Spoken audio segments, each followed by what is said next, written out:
Alors, bonjour à tous. Je vais aujourd'hui vous faire une petite démonstration de Bubble. L'idée, c'est de faire un exemple très très simple, assez rapidement, pour voir un petit peu les possibilités de Bubble pour construire des applications. Alors, pour ça, je vais construire une nouvelle app. Alors, l'idée de cette app, c'est de faire un espèce de micro réseau social autour des livres. Ça nous permettra d'explorer quelques fonctionnalités de base. Donc on va l'appeler Book Club. Alors, on va l'appeler Book Club Micro, voilà, par exemple. Donc là, ça c'est le nom de l'application, hein, c'est rien de forcément important. Le reste n'est pas obligé de le remplir. On a aussi l'option dans Bubble de commencer à partir d'un template. Donc ça c'est quelque chose qu'on explorera un peu plus tard, mais l'idée c'est de pouvoir commencer directement en pré-remplissant un certain nombre de fonctionnalités, de thèmes, pour accélérer énormément le développement d'applications. On clique sur créer une nouvelle application, ça charge, et on se retrouve dans l'explorateur de Bubble. Donc il nous propose un nouvel assistant. Alors ici on peut dire qu'on veut commencer à partir d'une page blanche, plutôt c'est ce qu'on va faire. Et puis ici on va cliquer sur commencer, donc le nom c'est The Book Club, c'est le nom de l'application qui apparaît en haut, comme vous l'illustre la petite image. La langue, ça sera en français. Français, pas français du Canada. Et puis, donc là, on demande en fait comment est-ce qu'on veut que la vue soit. Alors, on va laisser sur centré, c'est l'option par défaut. Simplement, voilà, c'est pour dire que les éléments vont être centrés au milieu de la page. On va garder le thème standard. Il y a quelques autres thèmes qui existent. Voilà, on va garder le thème standard de Bubble. On peut éventuellement uploader une icône qui va venir ici remplacer. Alors moi j'en ai une par exemple. Donc voilà, ça va être mon icône. Voilà, et puis on va commencer. On installera des plugins plus tard, mais on va commencer. Pas besoin d'API connecteur. Voilà, et donc là on est dans notre application. On a plusieurs onglets en fait ici, principaux, qui permettent de définir les différentes fonctionnalités de l'application. Et ici, on a le canevas global. Donc là, vous voyez que notre canevas, donc il fait environ 1000 pixels de large, enfin 900 pixels de large et 1000 de haut.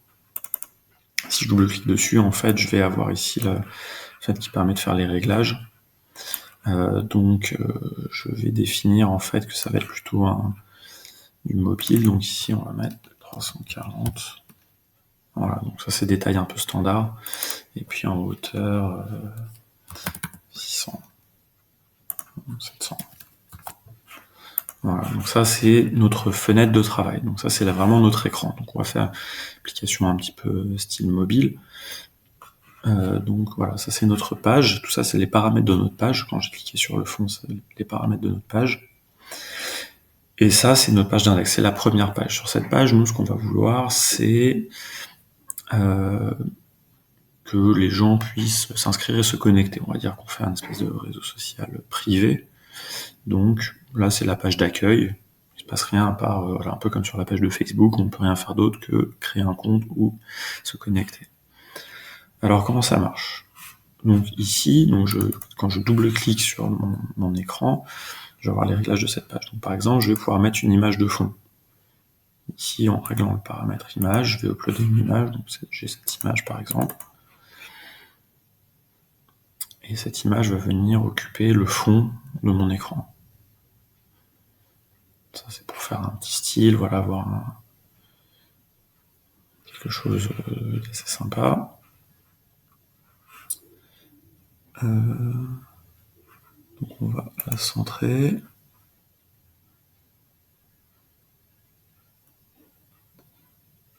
Alors, on voit pas très bien.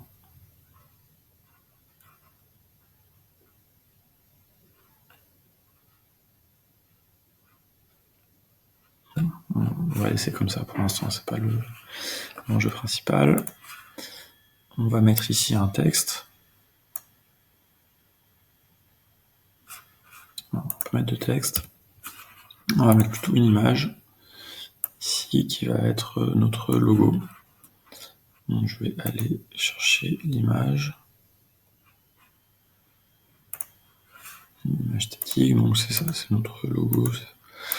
On va le mettre. Donc vous voyez ici, voilà, donc je peux. Donc on a une grille pour essayer de respecter un peu le principe de base de l'UX. Voilà, donc là comme ça je vais occuper 2 colonnes. Et voilà, donc ça c'est notre logo. Et puis ce qu'on va rajouter en dessous, c'est ce que je disais, donc les moyens de se connecter ou de s'enregistrer. Alors il se trouve que dans Bubble, il existe déjà certains templates qui sont prédéfinis, et par exemple ce Sign Up et Login Form. Donc il est ici, donc on va le placer comme ça. Voilà. Je vais l'agrandir un petit peu. On va bien le caler en fait sur les colonnes.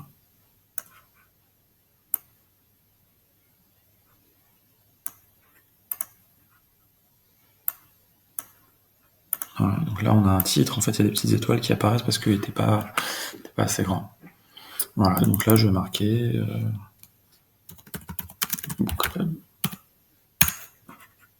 voilà, donc vous voyez que quand vous cliquez sur un élément, vous avez ici la fenêtre contextuelle qui vous affiche toutes les propriétés de l'élément. Il y en a beaucoup.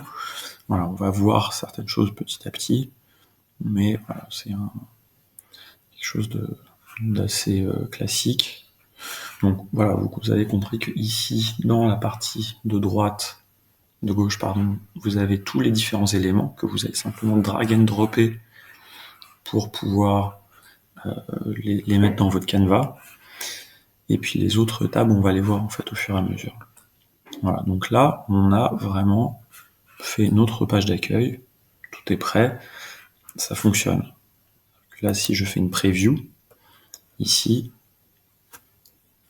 j'ai voilà, donc mon élément est centré, voilà, donc bon, c'est à ça que ressemble mon application.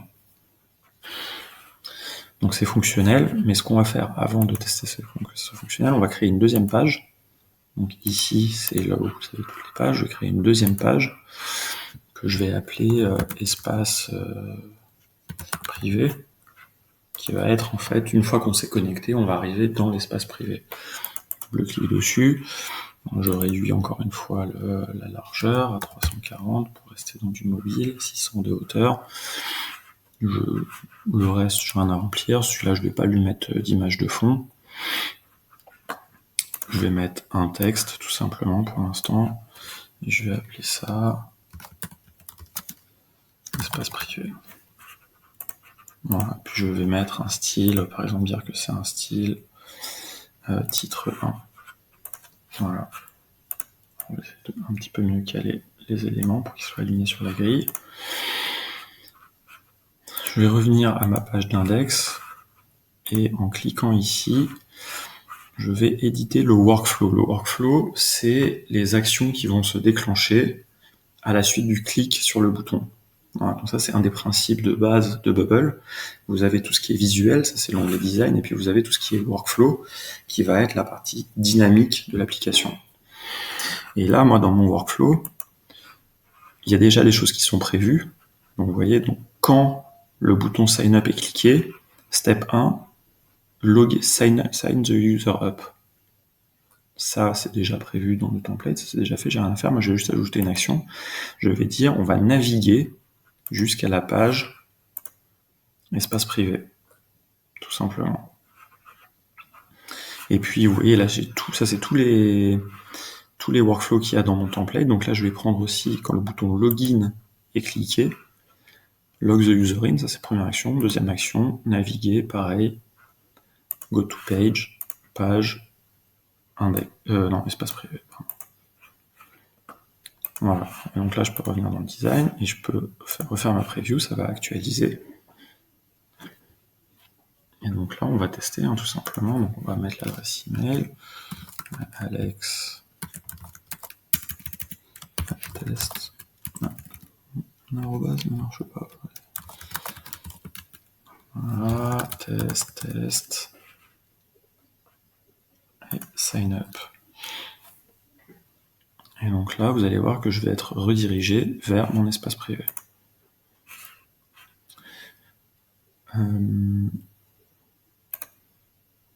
Club.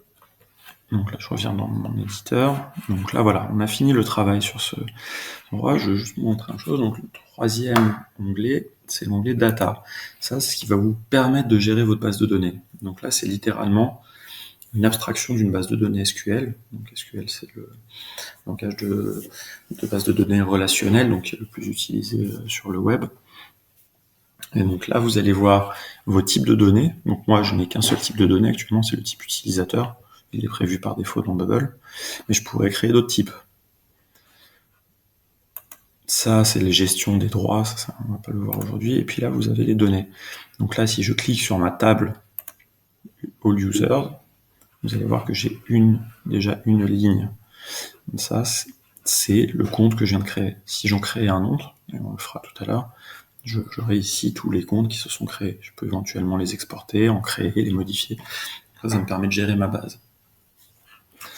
On va revenir dans le design et puis on va continuer à faire notre petite application. Donc dans notre page espace privé, ce qu'on va y faire tout d'abord, c'est qu'on va mettre en place un système qui va permettre de lister nos livres préférés. Voilà, c'est un réseau. En fait, l'idée, c'est qu'on puisse partager avec d'autres gens nos livres préférés. Pour faire ça, on va utiliser en fait une API externe, donc une interface externe. On va utiliser Google Books.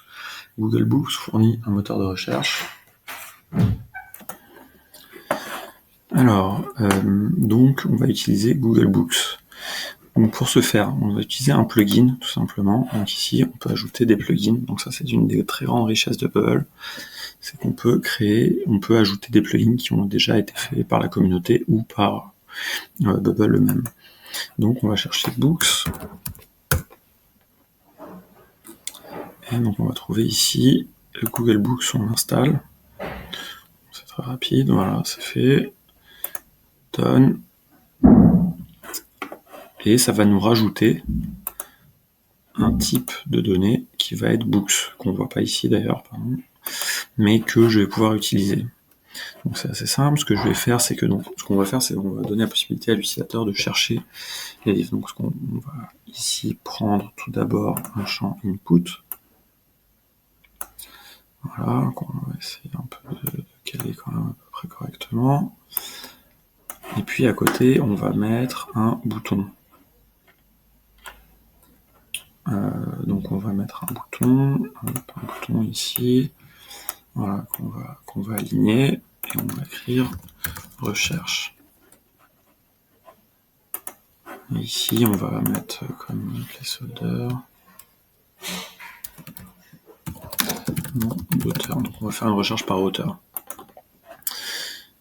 Avant de mettre en place le workflow sur le bouton pour la recherche, on va mettre en place ce qu'on appelle un élément, un repeating element, repeating group. Donc ça, c'est une des choses qu'on va le plus utiliser.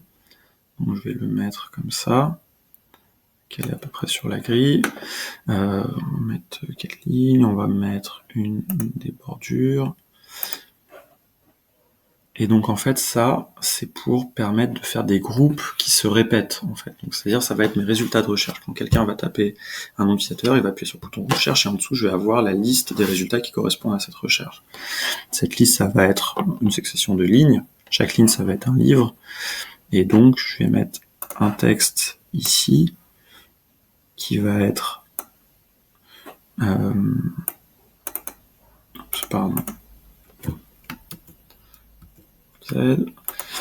donc ici qui va être le nom du livre.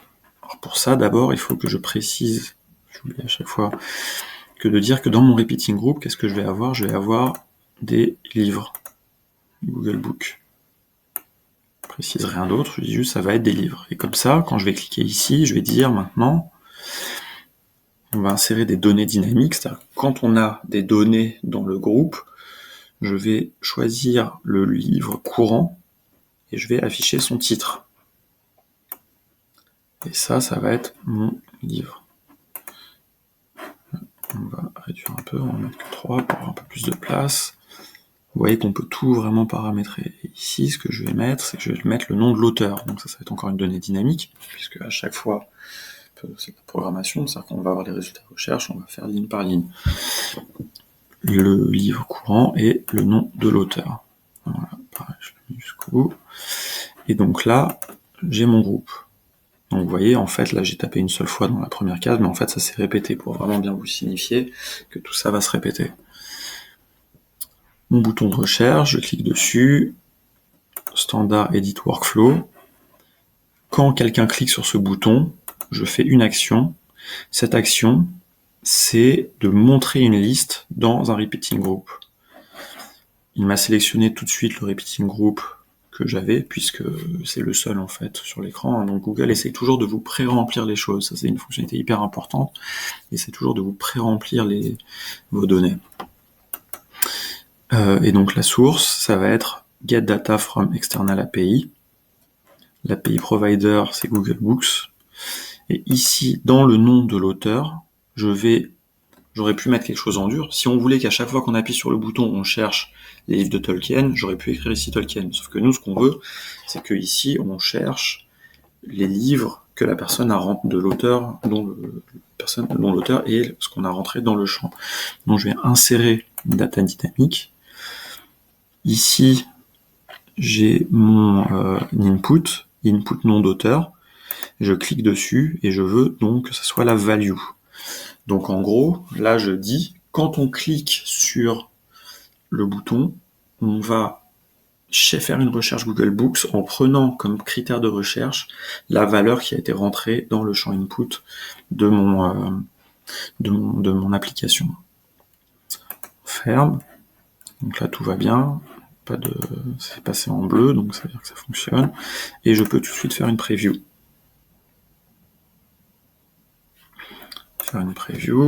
Ici, je tape Tolkien, je fais recherche, et ici, vous voyez que j'ai tous les livres de Tolkien. Et donc maintenant, on va rajouter un nouvel élément. Donc là, ça c'est bien, mais comme j'ai dit, moi ce que je souhaite, c'est que les gens puissent dire quels sont leurs livres préférés. Je vais ajouter une petite icône ici. Et cette icône, mettons par exemple, on va mettre un plus. Voilà, comme ça. Donc quand les gens pourront ajouter ça, ajouter le livre dans leur liste. Avant de pouvoir faire le workflow qui correspond à cette action, je vais aller dans mes data, dans mon type utilisateur, et je vais devoir ajouter un champ qui va permettre de stocker cette liste de livres favoris. Donc je le mets ici, je l'appelle liste livre, et je dis que c'est un champ de type Google Book et qui peut avoir des entrées multiples. Je le crée. Voilà, c'est fait, il n'y a rien de plus à faire. Je reviens dans mon design, je clique sur mon icône, je clique sur ajouter un workflow. Quand l'icône est... alors attendez, parce qu'on va faire ça un peu plus vraiment, on va l'appeler, on va lui donner un nom quand même.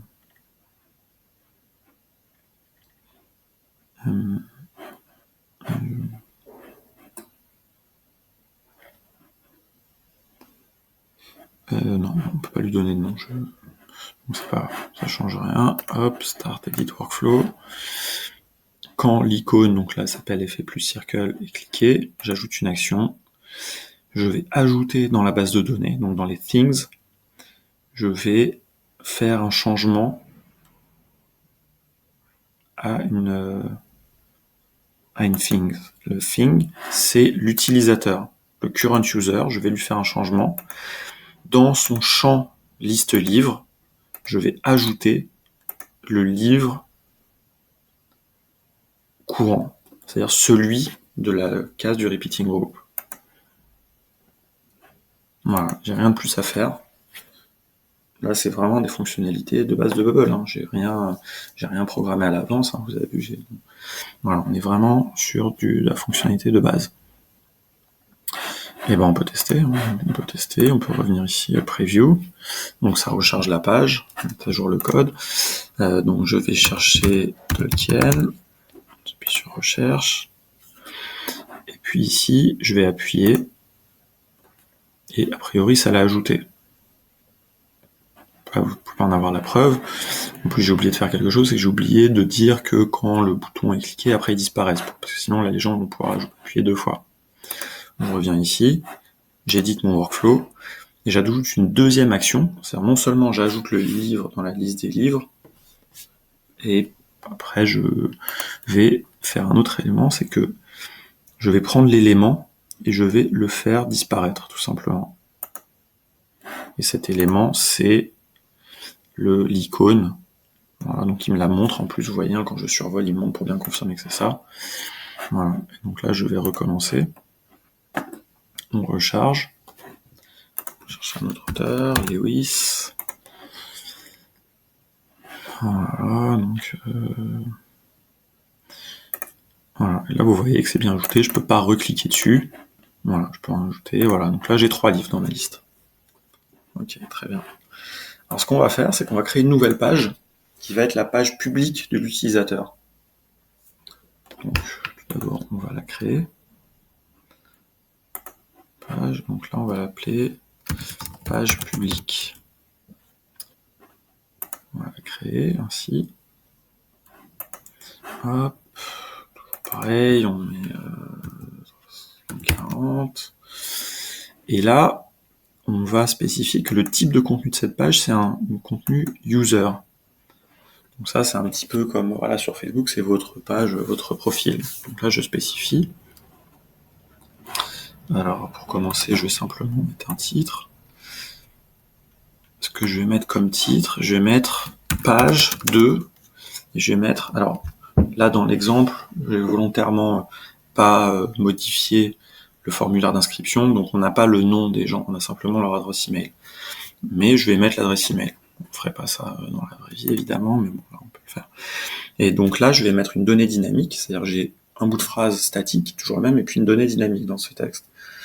Donc current user, current page user, c'est pas l'utilisateur courant, il faut bien faire la distinction entre l'utilisateur courant, c'est l'utilisateur qui est connecté, et là, on veut que ça soit la page de profil de tous les utilisateurs. Donc là, ça va être de celle de la page qu'on a définie. Vous allez comprendre après, en fait, la distinction. Et donc là, je vais mettre son adresse email. Voilà.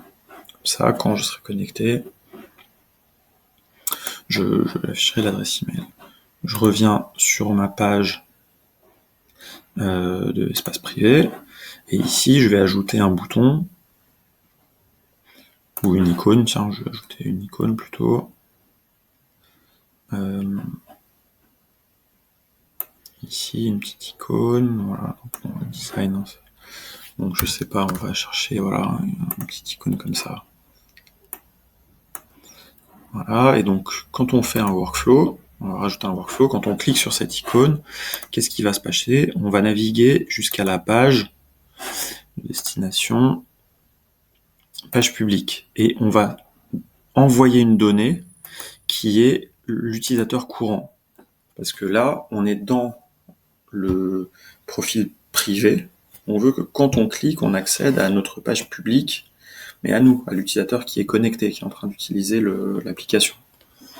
Donc on envoie cette donnée. Vous allez comprendre tout à l'heure, après, quand on va faire la liste de tous les membres, la distinction. Voilà, donc j'ai rien de plus à faire. Preview.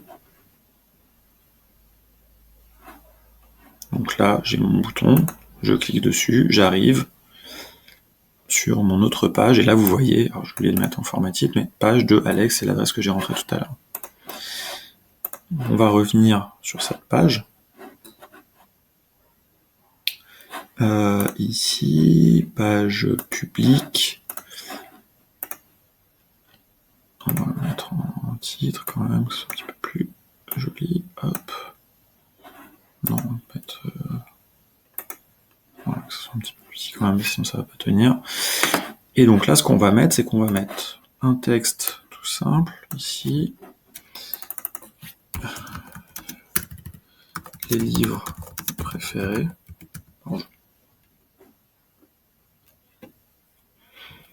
Et je vais mettre entre parenthèses. Non, je vais mettre, voilà, pour l'exercice, je vais mettre C Et là, je vais mettre le nombre de livres préférés. Donc là, je vais mettre current page user, liste livres, count. Et ça va remplacer le bout jaune par le nombre d'items qu'il y a dans le champ liste livre de la base de données. Voilà, donc ça c'est une petite phrase, et puis en dessous, donc on va mettre un repeating group, donc qui va être la liste des livres. Donc là, la liste des livres, alors tout simplement, donc je remets, donc ça va être un petit peu comme tout à l'heure, je remets ici un texte. Alors, il faut que je spécifie quand je mets le repeating group que ça va être des livres. Ici, ça va être le livre, le titre. Et puis, en dessous, on va mettre à nouveau le livre courant et l'auteur. Voilà. Et par contre, ce qu'on va faire ici, c'est qu'il n'y aura pas de workflow. À chaque fois qu'on arrive sur la page, on va tout de suite avoir la liste des utilisateurs. Donc ce que je vais faire, c'est que là, ici, je spécifie la data source de ce repeating group. Current page user, liste livre. Voilà. Comme ça, Bubble sait que pour cette liste d'éléments, il va simplement aller chercher dans l'utilisateur de la page concernée la liste de ses livres. Et ça va être la data source. Et ensuite, dans chaque case, je dis quel champ de ces données je veux appliquer. Donc là, je vais revenir. Alors là, vous allez voir, par exemple, que ça ne va pas marcher. Parce que là, ma page n'a pas de données. Donc il faut que je revienne, en fait, à ma page de base. Donc je vais revenir à mon espace privé. Parce qu'il faut que je clique sur ce bouton pour que lui sache de quel utilisateur on parle.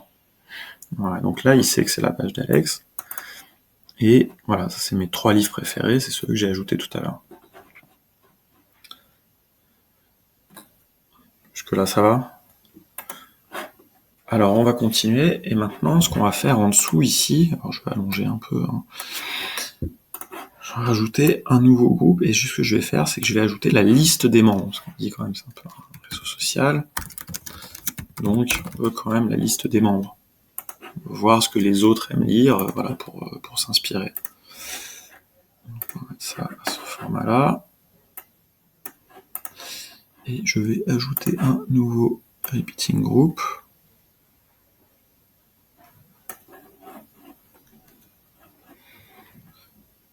Avec... ça, on va laisser comme ça, on va lui mettre une bordure. Et puis tout simplement, alors encore une fois, hein, comme on n'a pas le nom, on va faire c'est qu'on va juste afficher l'email. Alors, type de contenu, on va dire que là, ce ne sont pas des livres, ce sont des utilisateurs. La source de données, on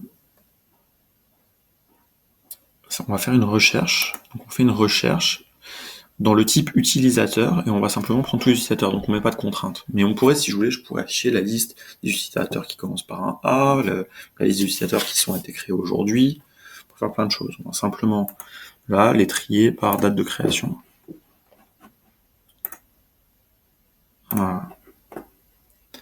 Donc là, je ferme, et donc ici, je vais simplement mettre un seul champ texte, qui va être le current cell user email.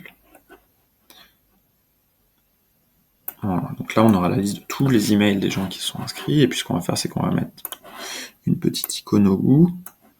Alors, qu'est-ce qu'on va mettre? On va mettre une... pour aller voir, voilà,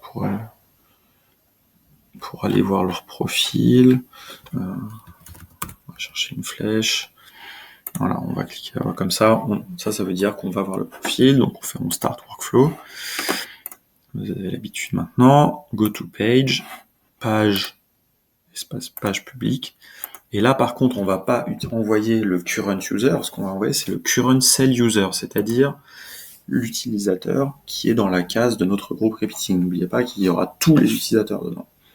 Donc là, ce qui nous intéresse, c'est de pouvoir voir les profils des autres gens. Voilà, le workflow est terminé. Je fais une preview, donc là j'ai toujours mon champ de recherche, et puis là j'ai la liste des utilisateurs. Si je clique ici, je me retrouve dans, voilà, dans le profil. Donc là il n'y a qu'un seul utilisateur. Donc ce que je vais faire, là vous voyez en haut il y a une URL. Si j'enlève ici tout ça, en fait ça c'est l'URL de ma version de test de Bubble, de mon application. Vous voyez, Bubble. Je vais simplement ouvrir ici dans une fenêtre de navigation privée. Vous pouvez d'ailleurs, si vous voulez, vous pouvez prendre votre téléphone, vous pouvez aller dessus aussi. Je vais mettre en format téléphone. Alors vous voyez qu'il y a le branding de Bubble en dessous. Bon, ça c'est normal, on est dans la version gratuite. Avec un compte payant, vous n'auriez pas ça évidemment. Je crée un nouveau compte, alex2, @alex.com, Alex, et je fais un sign up. Je me retrouve connecté dans mon dashboard, et là vous voyez que j'ai tout de suite l'autre personne. Vous pouvez tous vous connecter éventuellement, et puis vous allez voir que tout ça va se mettre à jour. Vous pouvez ajouter des boutons, et voilà, tout ça va ajouter des livres, et puis vous verrez que vous pourrez vous balader entre vos profils. Je vous propose d'ajouter une dernière fonctionnalité, pour vous montrer un autre exemple de ce qu'on peut faire. Donc là, je vais faire une fenêtre de navigation privée. On va ici ajouter une nouvelle page, une page qui permettra de lister les groupes Meetup. Vous connaissez tous Meetup. Meetup, ça permet de trouver des Meetup, donc des rassemblements de gens autour de certains sujets. Alors, je vais mettre un petit bouton à la fin. On va voir les groupes Meetup. On va dire, ce bouton permettra de voir les groupes Meetup sur des gens qui sont intéressés par les livres à Paris. Je crée une nouvelle page. Donc celle-là, elle sera générique, elle sera la même pour tout le monde.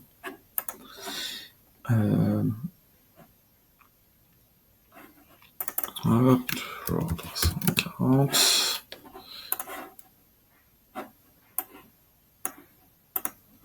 Ah, un petit bug.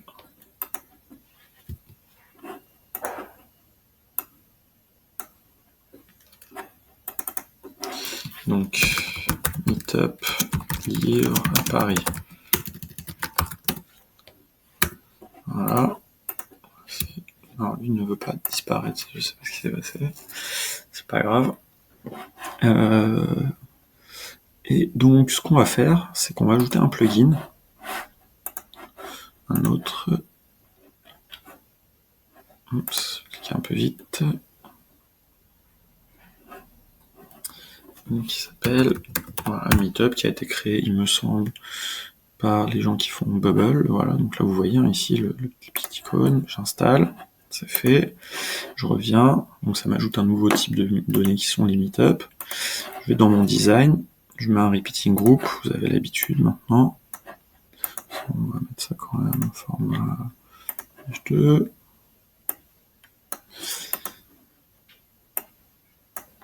Et donc ici, je vais dire que c'est un type de contenu Meetup Group. Et la source de données, qu'est-ce que ça va être? Et ben je vais récupérer les données d'une API externe. API, donc là vous voyez qu'il y en a un nouveau qui s'est inscrit, qui est Meetup Group.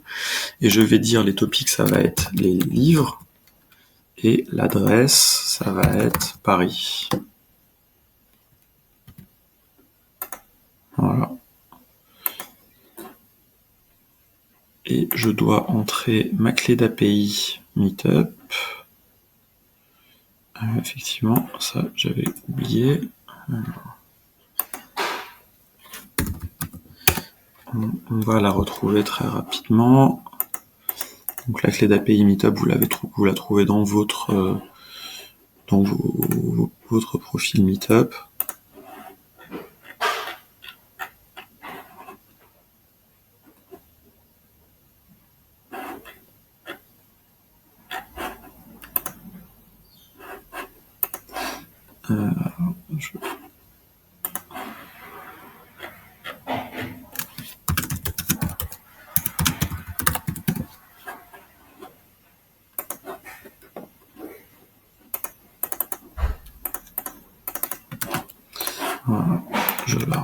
ici. Et je vais revenir dans mon workflow et normalement, là, ça va être fonctionnel. Je lance ma page. Ah ouais, alors donc évidemment, donc j'ai mis un groupe, j'ai mis des données, mais je n'ai pas mis de champ. Donc là, je vais mettre simplement le nom du groupe. On va pas se casser la tête.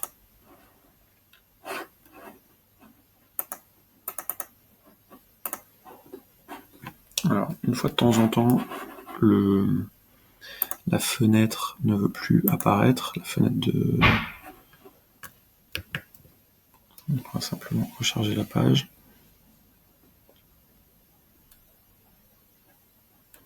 Voilà, donc là je clique sur mon élément et ici j'insère des données dynamiques, current cell meetup group et le nom, tout simplement. Voilà, et donc je fais un preview. Et là vous voyez tous les noms des groupes. Donc après je pourrais évidemment ajouter les liens, l'adresse, prochain meetup, etc. Voilà. On va s'arrêter là, c'est simplement pour vous montrer un petit peu les possibilités. Voilà, bah écoutez, j'espère que ça vous a plu. Si vous avez des questions, n'hésitez pas. Et voilà, merci.